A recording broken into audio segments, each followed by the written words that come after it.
Bismillahirrahmanirrahim. Assalamualaikum warahmatullahi wabarakatuh. Kali ini kita teruskan lagi dengan pembelajaran kita tafsir tahun 5 untuk surah Al-Adiyat. Surah apa? Surah Al-Adiyat. Minggu lepas kita dah belajar surah Al-Adiyat ayat 1 sehingga ayat 5. Jadi minggu ini kita akan sambung ayat 6 sehingga ayat 11. Jadi sebelum kita teruskan, antara buku yang Ustazah perlu kamu sediakan ialah buku tafsir YTP, buku tahun 5 dan juga buku nombor 4 kamu. Okey, sama macam minggu lepas. Okey, antara objektif pembelajaran pada hari ini, okey, yang pertama, kamu akan kenal ayat 6 sehingga ayat 11 untuk surah Al-Adiyat. Bukan ayat je, kamu akan kenal maksud ayat surah Al-Adiyat. Dan seterusnya, kamu akan memahami tafsir ringkas untuk surah Al-Adiyat. Seterusnya, mari kita tengok surah Al-Adiyat. Kita baca sama-sama. Bismillahirrahmanirrahim. Wal-'adiyati dhabha. Fal-muriyati qadha. Fal-mughirati subha. Fa'atharna bihi naq'a. فوسطن به جمعا إن الإنسان لربه لكنود وإنه على ذلك لشهيد وإنه لحب الخير لشديد أفلا يعلم إذا بعثر ما في القبور وحصل ما في الصدور Inna rabbahum bihim yawma idzil lakhabir.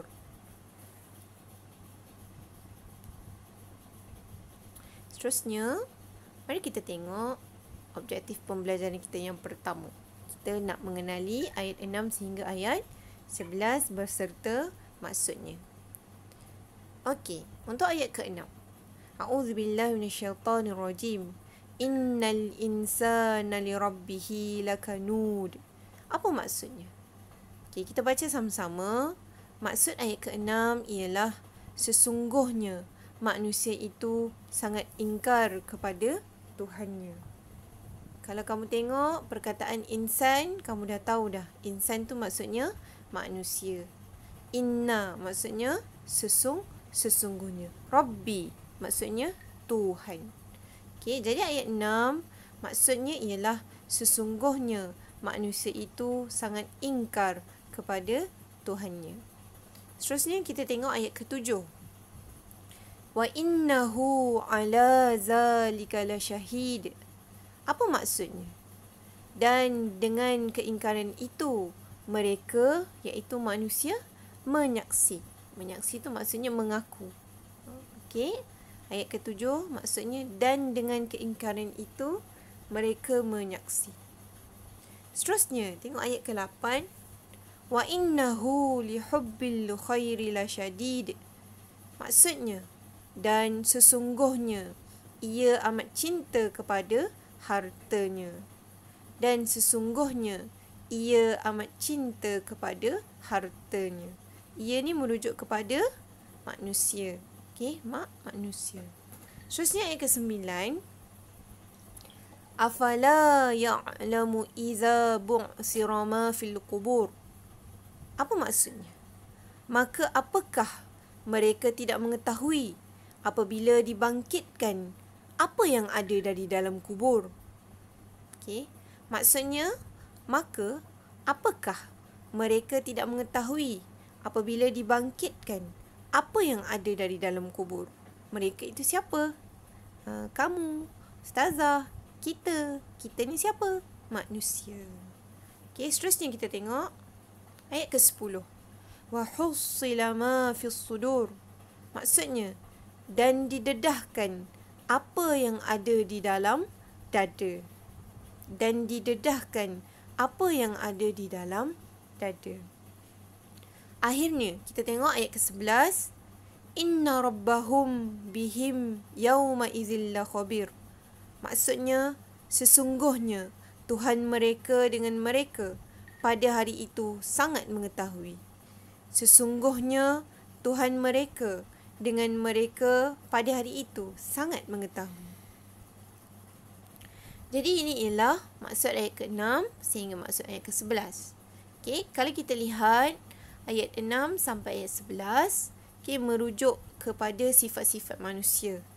Okey, dan juga antara ancaman-ancaman yang Allah sediakan, yang Allah peringatkan kepada kita manusia.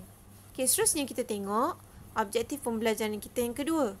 Kita nak memahami tafsir ringkas surah Al-Adiyat. Apa yang diceritakan dalam surah Al-Adiyat? Apakah sebenarnya yang kita perlu tahu tentang surah Al-Adiyat? Okey, ini ialah antara maklumat penting ataupun isi penting dalam surah Al-Adiyat. Kita tengok yang pertama, sumpah Allah. Okey, Allah bersumpah dengan kuda. Wal-'adiyati dhabha. Kalau Allah guna perkataan wa dekat depan, okey, itu ialah sumpah Allah. Okey, jadi Allah bersumpah dengan makhluk dia. Kenapa Allah menggunakan kuda? Kerana Allah nak melihat sifat-sifat kuda tu dengan sifat-sifat manusia. Seperti dikatakan yang Allah membuat perumpamaan, okey, sifat manusia ni dengan sifat makhluk dia yang lain. Okey, tengok sifat kuda perang dan kesan kehadiran kuda kepada musuh. Kalau kita tengok lagi surah Al-Adiyat ayat pertama sampai ayat ke-5, kita dapat tengok bagaimana keadaan, bagaimana perbuatan, bagaimana tindakan seekor kuda tu ketika hendak menyerang musuh. Betapa beraninya kuda tu, betapa kuatnya kuda tu, kan? Itu adalah antara sifat kuda perang. Okey, seterusnya yang kedua, Allah juga bersumpah dengan sifat-sifat manusia, iaitu lupa, ingkar dan degil. Ini adalah antara sifat-sifat keji manusia yang Allah sebut di dalam surah Al-Adiyat. Jadi Allah memberi perumpamaan dengan kuda. Adakah kita seorang manusia layak dikatakan berani, layak dikatakan kuat seperti kuda tu? Adakah kita ni ada sifat lain? Kita ni ada sifat apa kita kata, positif ke negatif ke? Yang mana satu lagi banyak? Macam tu. Okey, seterusnya yang kedua, dalam surah Al-Adiyat menyebut tentang peringatan Allah. Okey, yang pertama, manusia sendiri menyaksikan keingkaran apa yang dilakukan di atas dunia pada hari kiamat. Okey, ini antara peringatan Allah yang disebut di dalam surah Al-Adiyat. Okey, kita sendiri mengaku tentang kesalahan yang telah kita lakukan di atas dunia pada waktu bila? Pada hari kiamat nanti. Seterusnya, yang kedua, sifat buruk lain manusia ialah suka mengumpul harta hingga menjadi seorang yang kedekut. Kan? Suka mengumpul harta sehingga menjadi orang yang kedekut. Kalau kamu cari balik dalam surah Al-Adiyat, ada perkataan hub. Hub tu maksudnya suka, suka kumpul harta. Okey, seterusnya, apa lagi peringatan Allah? Okey, kebangkitan manusia dari kubur untuk tahu apa yang dah diperbuat di dunia, dan manusia akan mendapat balasan yang setimpal, yang sewajarnya kepada apa yang kita telah lakukan di atas dunia. Ini antara peringatan Allah yang disebut di dalam surah Al-Adiyat. Okey. Seterusnya, di dalam surah Al-Adiyat lagi Allah menyebut tentang ciri-ciri kuda perang. Ciri-ciri kuda perang. Yang pertama, tangkas menyerang. Yang kedua, merempuh dengan kuat. Dan yang ketiga, berani ke tengah musuh. Ini antara ciri-ciri kuda perang yang ada. Kalau kita fikir, kenapa Allah memberi perumpamaan kuda perang, dan seterusnya Allah menyebut tentang sifat-sifat manusia? Kalau kita fikir balik, kuda ni dia tidak digunakan akal seperti manusia, tetapi kuda ni sangat patuh dan taat kepada perintah Allah. Tetapi kita sebagai manusia, adakah cukup patuh kita, taat kita kepada perintah Allah? Jadi renungkan, Okey, seterusnya antara pengajaran ayat yang Allah sediakan di dalam surah Al-Adiyat, yang pertama, apakah sifat manusia dan sifat kuda. Seterusnya, bagaimana keadaan manusia dan bagaimana keadaan kuda tu. Okey, kita tengok balik kan, bayangkan kalau kuda tu berada dalam keadaan perang, beraninya dia, tapi kita yang berada di atas kuda, macam mana diri kita? Adakah kita betul-betul nak menyerang musuh kerana Allah? Ataupun adakah kita menyerang musuh untuk mendapat nama, untuk mendapat pangkat? Macam itulah. Okay, seterusnya yang terakhir, antara pengajaran lain ialah Allah menyebut tentang pembalasan Allah kepada sifat dan kepada sikap manusia, dan juga kepada perbuatan yang telah kita lakukan di atas dunia. Okay, jadi ini antara kandungan penting yang ada di dalam surah Al-Adiyat. Okay, seterusnya kita teruskan lagi dengan latihan. Okay, latihan yang Ustazah nak kamu buat. Okay, yang pertama, tengok tu salin soalan dalam buku tulis.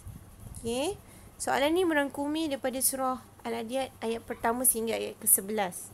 Okay, kalau yang ada buku YTP, kamu boleh tengok soalan dalam muka surat 6 dan muka surat 7.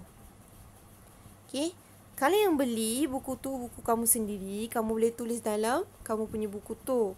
Okay, kalau yang tak beli, maksudnya kamu pinjam ke, okay, kamu salin soalan sama macam yang ada dalam buku tu. Okay, kemudian jangan salin je, tinggalkan kosong. Salin dan buat jawapan. Okay, buat jawapan.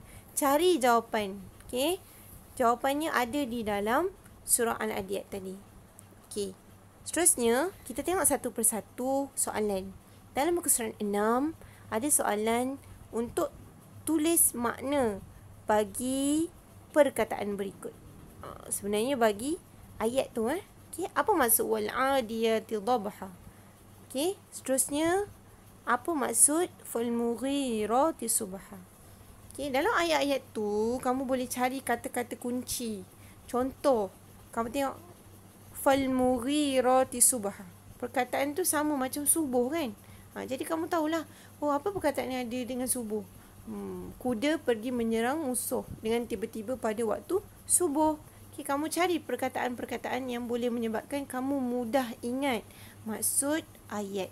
Okay, seterusnya untuk soalan kedua, jawab soalan berikut. Okay, yang pertama, nyatakan tempat turun dan bilangan ayat. Okay, nyatakan tempat turun dan bilangan ayat. Seterusnya, sebutkan sifat-sifat manusia yang paling buruk. Okay, seterusnya, tulis 2 sifat yang perlu ada pada tentera Islam.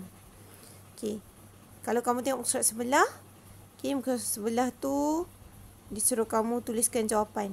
Okay, tuliskan jawapan, isi tempat kosong. Okay, seterusnya yang keempat, tulis dosa atau pahala, okay, pada kenyataan di bawah. Okay, seterusnya yang kelima, lukiskan peta buih mengenai surah Al-Adiyat. Okay, buat ke semua soalan. Kamu ada masa 2 minggu untuk kamu siapkan latihan surah Al-Adiyat. Okay, dan seterusnya yang terakhir, tugasan kamu hafal ayat 6 sehingga 11. Okay, beserta maksud ya. Beserta maksud.